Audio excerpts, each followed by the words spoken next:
Qismu tsani taharatul ahdath. Bagian 2 tentang bersuci dari hadas. Apa instrumennya? Pertama adalah al-wudu, wudu, wal ghusl dan mandi, wa tayamum dan tayamum, wa yataqaddam hal istinja, dan sebelumnya kita bahas tentang istinja atau bersuci. Jadi namanya ahdas atau hadas adalah sesuatu yang mungkin tidak rasional. Dalam beragama itu ada yang rasional, ada yang masuk akal, ada yang tidak masuk akal. Yang masuk akal itu sering disebut dengan ta'akkuli. Lalu kemudian yang tidak masuk akal dan tidak bisa diakal-akalin itu namanya ta'abbudi. Misalkan dalam bersuci dari hadas salah satunya adalah instrumen adalah wudu. Kenapa ketika wudu yang dicuci, yang dibasuh pertama kali adalah muka. Orang misalkan ya, habis bersih, kenapa yang habis itu dicuci muka? Orang kentut, kenapa yang dibasuh muka, bukan pantatnya? Misalkan begitu. Itu nggak bisa dipikir-pikirin, nggak bisa diakal-akalin. Itu yang disebut dalam fikih namanya ta'abbudi. Harusnya kalau secara nalar orang ketika kentut yang dibasuh pantatnya. Nah, namanya ibadah ya pokoknya paketnya sudah seperti itu, ya seperti itu. Wudu awalnya yang pertama adalah basuh muka, ya basuh muka nggak bisa diakal-akalin. Kan misalkan wudu itu kan kenapa yang pertama setelah niat adalah basuh muka, lalu basuh tangan, lalu ngusap kepala, lalu basuh kaki. Kalau misalkan kita pada saat renang, boleh nggak niat wudu dari kaki dulu? Nyebur, lari bismillahirrahmanirrahim, nawaitul wudu'a li rafil hadasil asghari lillahi ta'ala, langsung loncat ke kolam renang. Biur. Kira-kira boleh apa tidak? Nah, nggak boleh. Karena apa? Karena wudu itu adalah ta'abbudi, nggak bisa diakal-akalin. Termasuk tayamum. Nah, kecuali kalau mandi ya, kalau mandi boleh. Mandi itu misalkan hadas besar, karena besok mau jadwal renang misalkan, pas renang niat mandi besar, boleh kaki dulu. Karena dalam mandi tidak ada persyaratan harus urut, tartib. Nah, kalau wudu ada salah satu rukunnya adalah tartib, harus runtut. Dari awal kalau muka dulu ya muka dulu, lalu kemudian tangan, lalu kemudian ngusap kepala, baru kemudian terakhir kaki. Nah, itu masuk dalam rukun tartib. Kalau mandi tartib tidak masuk dalam rukun. Nah, ini akan dijelaskan nanti banyak hal, termasuk di dalamnya adalah mengenai adab wa adabun qadil hajat, etika buang hajat atau buang air besar. Nah, jamaah Allah, ini yang bahasan mengenai taharul ahdas. Yang pertama mengenai adab qadaul hajat, etika buang hajat atau menunaikan hajat atau buang air besar. Ini saya bacakan takbirnya. Yang bagi ayyab'uda an a'yun nadirin fis sohra. Seyogianya atau dianjurkan untuk menjauhi ketika buang hajat itu, buang hajat di tempat terbuka, di padang pasir, di tegalan, tempat terbuka yang kira-kira orang lain itu bisa melihat. Karena di situ ada hal-hal yang perlu diperhatikan, termasuk misalkan di samping aurat. Jangan sampai misalkan orang buang air atau BAB di tempat yang biasa dilewati orang, terlihat orang, atau bisa buat istirahat dan sebagainya. Jadi ada beberapa catatan atau etika. Pertama adalah pilihlah tempat yang tidak mudah terlihat oleh orang. Lalu yang kedua, wa alla yastaqbilal qiblat wa la yastadbirha, tidak menghadap kiblat dan juga tidak mungkuri, membelakangi, kecuali kalau di tempat tertutup. Kalau misalkan kan sebenarnya yang bagus memang walaupun di tempat tertutup, usahakan tempat tempat BAB itu tidak menghadap kiblat. Tapi kalaupun karena sudah tempat tertutup ya nggak masalah. Tapi kalau bisa diupayakan, bisa dijauhkan ya nggak masalah.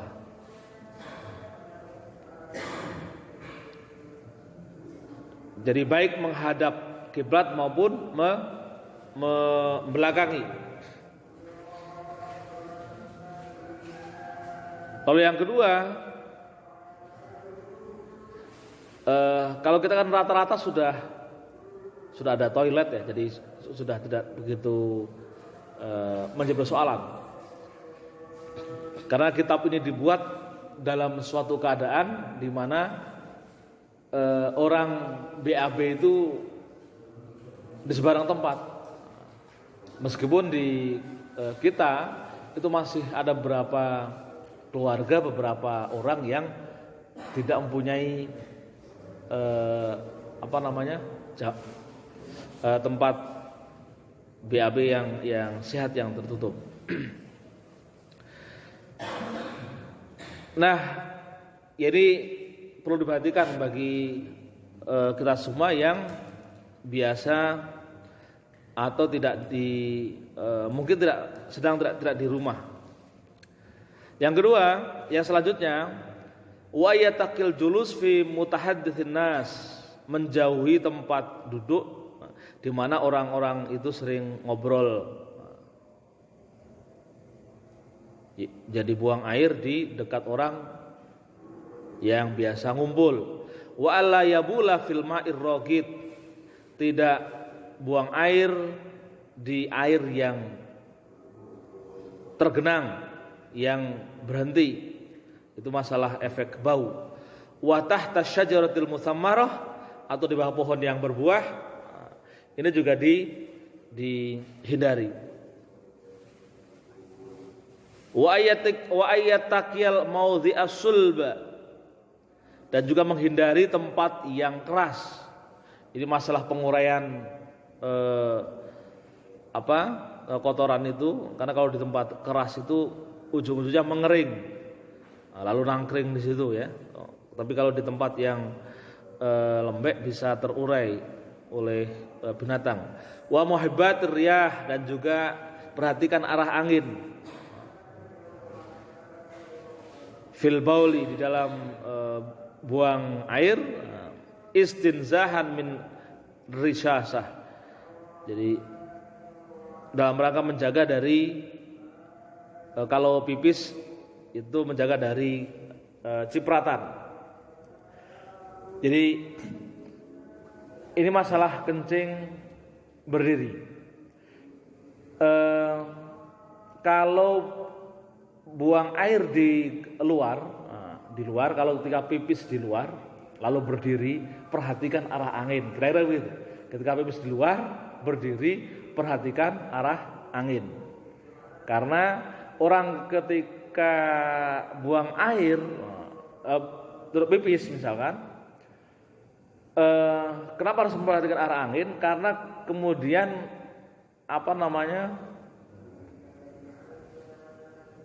kondisi air yang nyiprat, yang lembut, itu kalau misalkan anginnya dari sana ke sini, itu khawatirnya kemudian lembutnya air itu nyiprat ke anggota badan kita atau pakaian kita. Dari angin ke depan misalkan ke arah kita, maka meskipun wujud kasarnya air kencing itu ke depan, tapi kemudian itu mesti ada cipratan lembut itu mesti ada. Kalau misalkan kita pakai mulut, perut itu kan sering ada kapas matahari itu ada, kemudian ada pelangi itu adalah wujud kalau ketika air kita semprotkan itu ada yang lembutnya, partikel-partikel lembutnya. Khawatirnya kalau misalkan ketika pipis airnya mengarah ke kita, maka partikel air yang lembut itu mengarah pada kemudian menempel pada anggota badan kita atau tubuh kita. Nah, ini yang sering menjadikan kenapa kita diazab ketika dalam kubur. Ada sebuah cerita kan yang ini sering diulang-ulang oleh para guru kita. Bagaimana ada cerita di kubur itu ada orang yang disiksa karena apa? Karena tidak bisa menjaga diri dari hadis, merasa suci, tapi karena posisi ketika buang air, ketika pipis itu tidak pas, maka dia tidak sadar kalau ada cipratan najis yang mengenai badannya atau mengenai pakaian yang dipakai untuk sembahyang. Nah, itu yang menjadikan seseorang disiksa di dalam kubur karena tidak menjaga diri dari najis. Nah, jemaah sekalian, juga diperhatikan untuk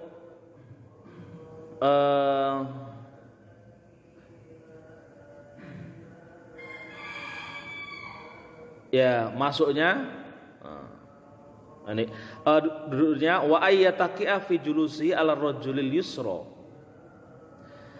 untuk menyandarkan di duduknya pada kaki yang kiri. Ini masalah kaifiyah istibra. Jadi bagaimana melekatkan kaki yang kiri, melipatkan kaki yang kiri ketika buang air. Jadi diminta untuk jongkok. Nah, saya kira ada panduan kalau lihat di YouTube itu bagaimana cara pipis yang sehat dan tuntas. Nah, ini salah satunya di kitab ini disebutkan wa ayyataqi'a fi julusi alar rijlil yusra, untuk melekatkan ketika duduknya itu pada kaki yang kiri. Wa in kana fi bunyanin yuqaddam rajul yusra fi duhul. Ketika masuk itu ketika di bangunan, ada bangunan apa ya? Masuk dalam ruang pipis atau ke toilet, dahulukan kaki kiri, lalu ketika keluar dahulukan kaki yang kanan. Nah, tadi yang mengenai bagaimana posisi duduk yang sudah pernah disampaikan ya, duduk pipis yang tuntas. Sudah pernah ya? Sudah kan? Ya. Jadi Sahabat Basirul ya. Bagaimana cara duduk? Itu namanya istibra. Nah, yang lainnya adalah wa yastabri'a minal baul bin natar thalathan, dan untuk menuntaskannya itu jangan lupa dehem yang keras 3 kali untuk menekan sisa-sisa air yang air kencing yang ada dalam kemaluan tadi. Jangan banyak-banyak, 3 kali aja. Sudah dianggap cukup memenuhi syarat untuk menuntaskan kotoran yang ada di kemaluan. Wala yukatsiru at-tafkir fil istibra. Jangan memperbanyak berpikir fil istibra. Kira-kira gini, suci enggak ya? Suci enggak ya? Nah, kira-kira itu. Jadi orang asal akhirnya dia banyak itu kenapa? Karena ragu kalau ini tuntas apa enggak.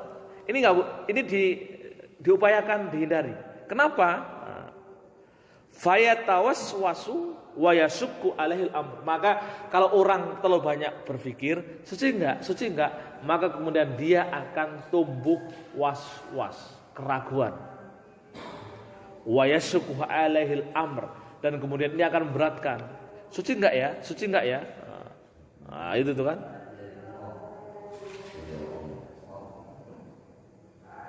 Nah, jadi yang penting adalah wa ma yahissu bihi min balalin fa qadara fa yaqdiru annahu baqiyatul ma wa qad kana ahfahum istibra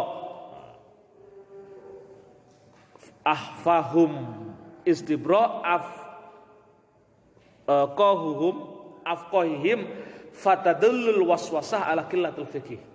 Orang yang sering was-was itu menunjukkan dia minim pengetahuannya tentang fikih bersuci.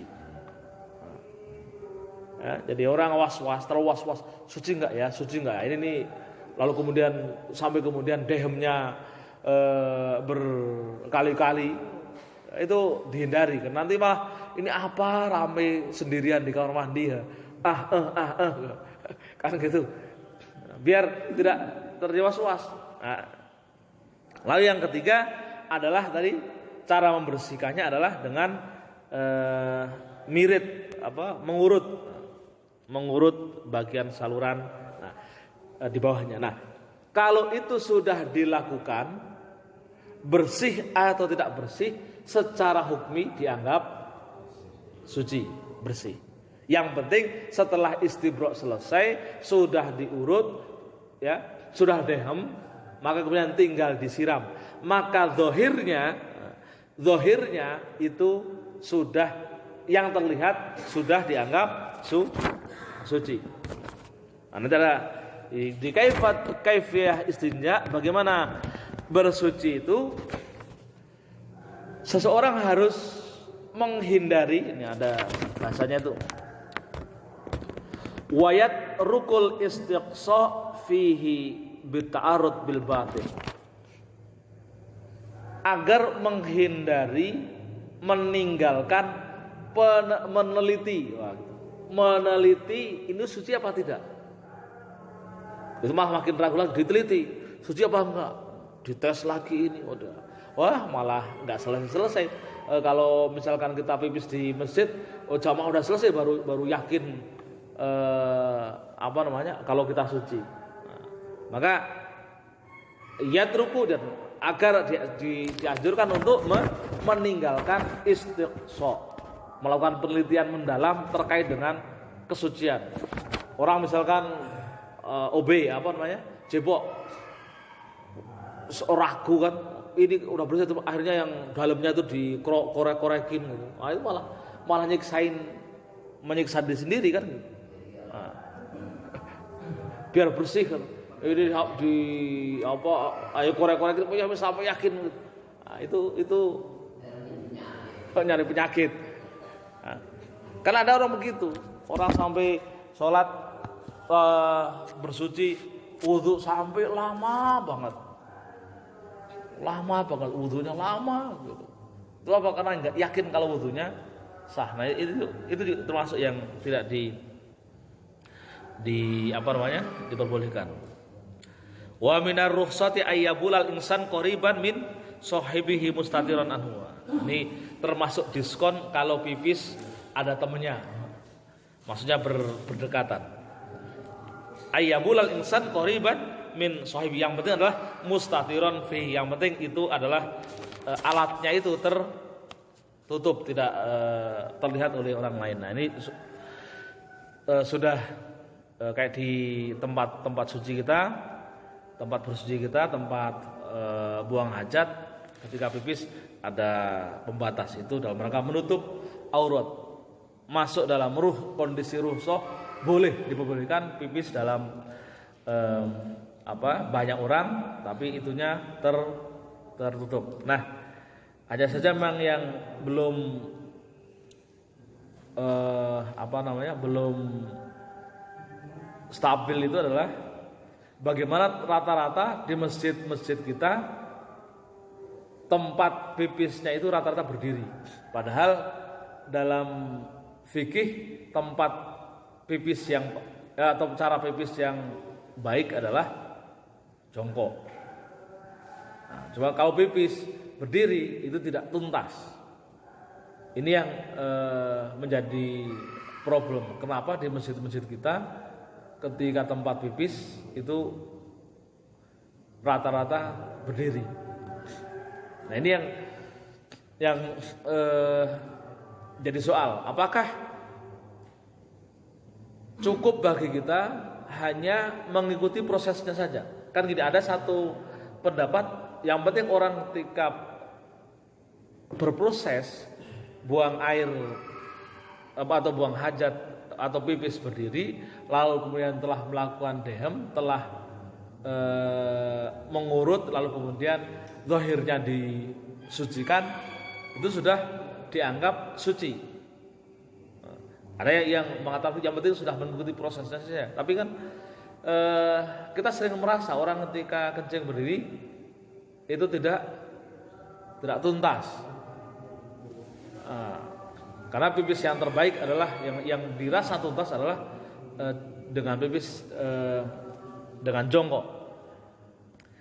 Nah ini karena masjid kita banyak yang ketika bangun tidak melibatkan pandangan ahli fikih atau yang alim terhadap ilmu fikih, sehingga ya ketika teknologi dibuat atau perkembangan arsitektur dibuat sedemikian rupa tidak mengikuti pelibatan ilmu fikih. Nah ini pentingnya orang-orang agama masuk ke dunia pertukangan itu di situ. Jamaah sekalian, lalu bab selanjutnya tata cara bersuci. Kaifiyatul istinja. Tsumma yastanji limaq'adatihi bi thalathatin ahjar. Bersuci atau membersihkan tempat keluarnya kotoran itu yang pertama adalah bi thalathati ahjar, dengan 3 batu. Wa mithluha, dan yang sepadan, senada, sejenisnya. Kullu khosanin tohirin, segala sesuatu yang khosin itu keras, kasap ya, ya kasap lah. Khosinin tohirin, kullu khosinin tohirin. Jadi segala sesuatu yang kasap itu bisa dipakai untuk bersuci. Nah, ini yang kemarin kita bahas, boleh memakai tisu. Nah, karena tisu itu kasap, ya. Permukaannya kasap sehingga bisa membersihkan. Jadi tapi kalau misalkan tisu jangan cuma satu, karena khawatirnya ketika itu buat ngirot itu lapisan sebelahnya tembus. Nah, itu yang kemudian tembus itu lalu kemudian mengenai tangan kita, yang itu kemudian ujungnya adalah menjadi najis tangan kita. Khawatirnya ketika najis tangan kita lalu nanti nyentuh yang lain, kemudian yang lain menjadi najis. Maka ketika pakai tisu pastikan ketika itu buat ngirot sebelahnya tidak tembus. Lalu yang kedua, selain batu atau alat-alat yang kasap, tsumma yastanji bil ma, kemudian bersuci dengan air, bi ayyafidhi bil yamin alama mahalin najwi, dengan cara mengalirkannya dengan tangan kanan pada tempat kotoran itu. Wa yatluqu bil yusra, lalu kemudian tangan kirinya menggosoknya, menggerakkannya, hatta la yabqa atharun, sampai kemudian tidak tersisa bekasnya, tidak ada bekasnya. Yudrikul kahbi bihisil lamsi, kemudian dengan telapak tangan itu digosok-gosokkannya. Nah tadi wa yatrukul istiqsa, dan hindari melakukan penelitian fihi di dalam tempat yang dibersihkan tadi, sampai bita'arud lil batin, sampai kemudian menjangkau ke dalam-dalam. Fa inna dzalika mambaul was-was, karena itu akan menghadirkan rasa was-was atau keraguan. Wal ya'lam, ketahuilah anna kulla ma la yasiru ilaihil ma fahuwa batin. Ketahuilah bahwasanya yang air tidak bisa menjangkau ke dalamnya maka itu disebut batin, dalam, aspek dalam. Wala yasbutu sabata yasbitu wala yasbitu hukmun najasah, tidak bisa ditetapkan atau dihukumi najis. Nah, kan gitu, misalnya ini itu kan lubang apa yang itu anus ya. Nah, ketika air tidak bisa masuk ke, tidak menjangkau ke dalamnya, maka itu disebut dengan batin. Maka tidak perlu sampai diogrok-ogrok. Apa ogrok-ogrok? Sampai diogrok-ogrok, dikorek. Nggak perlu, nanti kalau luka malah bahaya kan begitu. Nah, pokoknya ketika air tidak sampai ke dalamnya, maka itu hukumnya adalah hukum batin. Ketika najis berada di dalamnya, maka bukan berarti kemudian kita badan kita najis atau kita masih najis. Sesuatu yang najis itu kalau itu sudah di luar, udah keluar itu najis. Tapi ketika masih di dalam tidak najis karena berada di dalam. Jangan sampai kemudian berpikir kita kan bawa najis, nggak bisa sholat kita misalnya gitu kan. Gara-gara mikir masih ada di dalam. Jadi namanya kalau itu harus tuntas tas, lalu kemudian bersihnya juga tuntas. Jangan saya berpikir wah ini yang di dalam ini harus juga dikeluarkan, malah bahaya. Jadi pokoknya wala yasbitu hukmun najasah lil fudulatil batinah malam tazhar. Jadi tidak bisa ditetapkan hukum najis untuk fudulatil batinah, kelebihan-kelebihan, tapi masih berada di sisa-sisa yang masih berada di dalam selama itu tidak nampak. Wa kullu ma huwa zahirun wa tathbitu lahu hukmun najasah. Segala sesuatu yang tampak yaitu hukumnya najis, maksudnya kotoran tadi ketika keluar yaitu hukum najis.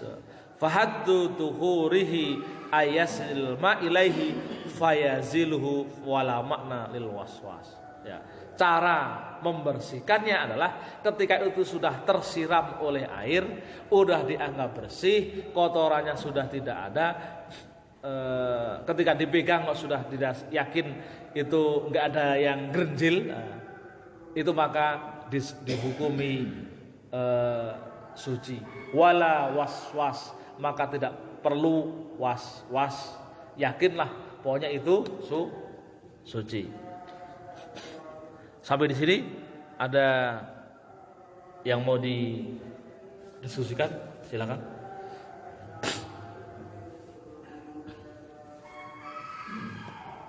Biar tidak tanya di luar. Ayo, Jok.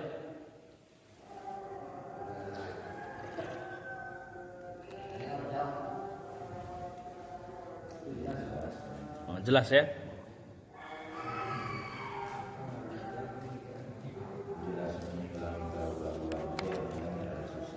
Ya. Memang yang ragu ini was-was. Makanya kemudian tadi disampaikan, orang yang sering ragu-ragu entah ketika bersuci, entah ketika wudhu, itu berarti dia memiliki pemahaman yang dangkal dalam aspek fikih. Wudhu itu dalam hal wudhu juga begitu, nggak perlu lama-lama. Yang penting memenuhi syarat, taslis maksimal 3 kali, jangan sampai lebih. Kalau sampai lebih dari 3 kali, dalam ketika misalkan membasuh, itu malah kemudian makruh kan itu ya, malah makruh. Saking ragunya ya, wudhu itu sampai basuh tangan itu istiapnya banget-bangetan sampai bolak-balik. Sering tuh saya lihat antri wudhu itu lama banget itu, karena tadi ya baik sih baik, tapi kemudian kalau was-wasnya itu lebih dominan, itu yang kemudian tidak baik. Nah, dalam bersuci